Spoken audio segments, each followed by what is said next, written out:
it has some kind of nanoparticle which is called a nano assembler, meaning it uses body materials to make its network of fibers.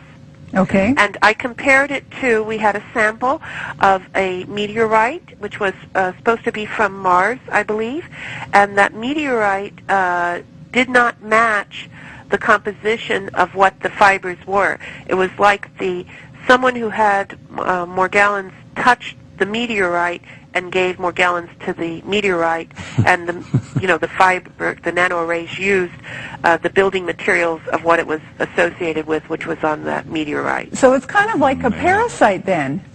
Well, it would be, if you want to call it a man-made parasite, but it has, we sent early samples and photographs to the Secretary and President of the American Society of Parasitology, and the Secretary wrote us back and said that, 1, it is not a parasite, 2, it is not eukaryotic cells, 3, it's not biological, and 4, it is man-made. And what's the truth? So it is man-made, but it's not a parasite. If you look at the results that were received from MIT and Lambda Labs, if you can imagine, I live in the Los Angeles area where there's a very famous Korean drink which is made out of boba, which is tapioca pudding, little round tapioca balls. Anyway, they have very large straws. If you put that straw with another straw inside of it, you have the 2-part polyester resin, and just put a silicone head, which is like a Tootsie Pop, on the head of it, and that's what you have. All of those fibers that were identified, which we called fibers, which when we did a scanning electron microscope and Raman test, which was micro Raman, which we tested between 1 and 20 nanometers, it showed that it was a 2-part polyester. All right. So that has to be created by man somehow. Well, it has to be because it all had uniform shape. Right. And it had uniform array, uniform pattern. Another thing that is new information, Dr. Carjou, who had a patient recently that was exposed to it and had like a fiber or something going on their cheek and then had it isolated. He isolated like a string, if you can imagine a straw, with pellets inside of it, which was polyester crystals, which are very much like liquid polyester crystals. That confirms the polyester that we found. But the thing is, doctor, that these fibers are attaching themselves and then growing in human skin. What about the number? Let me go. They're growing in human skin, meaning they're coming out of the skin. I personally, from interviewing numerous people and also observing it, they have to make a crystal of silica or any of the other crystals go to a silicone or a gelatinous mass. It has to have a pH of 10 and 11, and a pH, the only 2 organs that have that is the intestinal tract and the kidneys. So that means that this material has to go inside the body and grow outward. Oh, man, that is really sci-fi. So what we're seeing on the outside, these individuals that have this, it is literally ripping through their skin and tissue, and that's what they feel. And if you put a piece of steel wool or just a little wood sliver or a sand spur in your skin, that bothers you until you get it out. So if you have this all under your skin, little granules, it's very annoying. Doctor, is that why many Morgellons victims report that they feel like there's little microscopic bugs crawling under their skin? One lady, Vera Gallagher in California, actually took a knife and tried to cut her skin open to remove what she thought were bugs under her skin. Right. I don't know that individual, but that would explain why many people do have this effect, because this material, this nanomaterial, has an affinity for, once it comes out of those organ systems that have the high pH, which is alkaline, so it can make the gel, it goes to the peripheral nervous system, which is just underneath the skin. So it's on the baby nerves, so you're going to feel everything.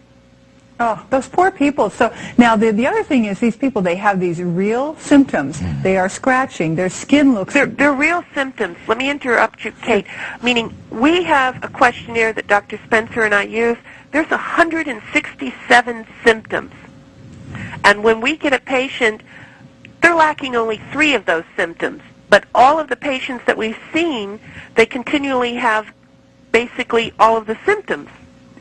And they are, if they go to someone else, though, these poor people, and many people who are going to be watching this tonight may have heard of this, or they may even have some kind of symptoms. They go to a regular GP. What happens to them? Well, a lot of them get misdiagnosed. A lot of them get thought of that it's all in their mind. Right. Some of the ones that had, I'm going to say, good response to the medical professional were ones that went to, like, occupational physicians early on that understood a chemical reaction. And the other thing is that a lot of them are getting treated, for parasites when they don't have parasites.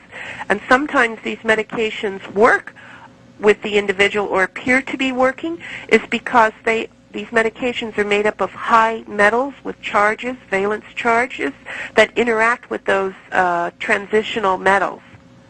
Oh, so it stops the process. It appears like it's gone or appears like it's working, but it still comes back because no one has stopped the, as I call it, the assembler, wherever it set up camp and making this continually happen. When you say assembler, that sounds like a robot or something. It's a good place to take a break. The correct term in the literature is called nanorobot. Perfect. We're going to leave that as we go into a commercial break, and when we come back, we'll ask you to explain that to our viewers. Hang on, everybody.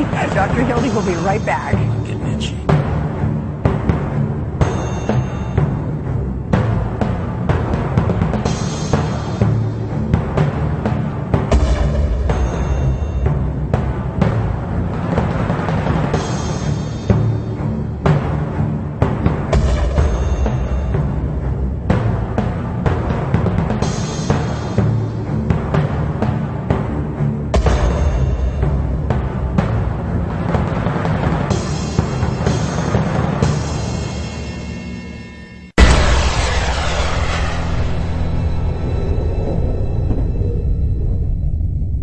Okay, before we get back to the nanorobot question, our assistant producer asked, have there ever been any cases that you're aware of where infants would have been born with this? Say their mother had it or something. Have you ever dealt with... I have not worked directly with any, but I do know that there has been some babies born with it. And this was told to me by Shoshana Allison, who's been my immediate person to collect all the information. Yes. Shame. Can you imagine being a little baby and dealing with this? Wait, you've got something on your cheek here. Well, stop it. Now, tell us about these nanorobots. Well, nanorobots are either they can be, in this case, more like chemical made materials which have a specific function. This is very similar to what we've experienced in everyday life as memory foam in our beds. It always goes back into a certain position. With nanorobots, they go into a certain area. They're programmed to go in there, made to go into there, and only do one function or multiple functions. And in this case, make a network that is very similar to a fiber optic network. So within the body. Okay, fiber optics, and you earlier said something about silicone. Now, has there ever been any relationship? I'm sure people would wonder, okay, if somebody had, like, say, silicone breast implants, could that have any bearing on this? Yes, this could, because it could be a media to grow in. But the individuals that we have tested that had the silicone and the silica crystals, they did not have any breast implants. They did not have any type of prosthetic or anything that could be related to silicone or silica.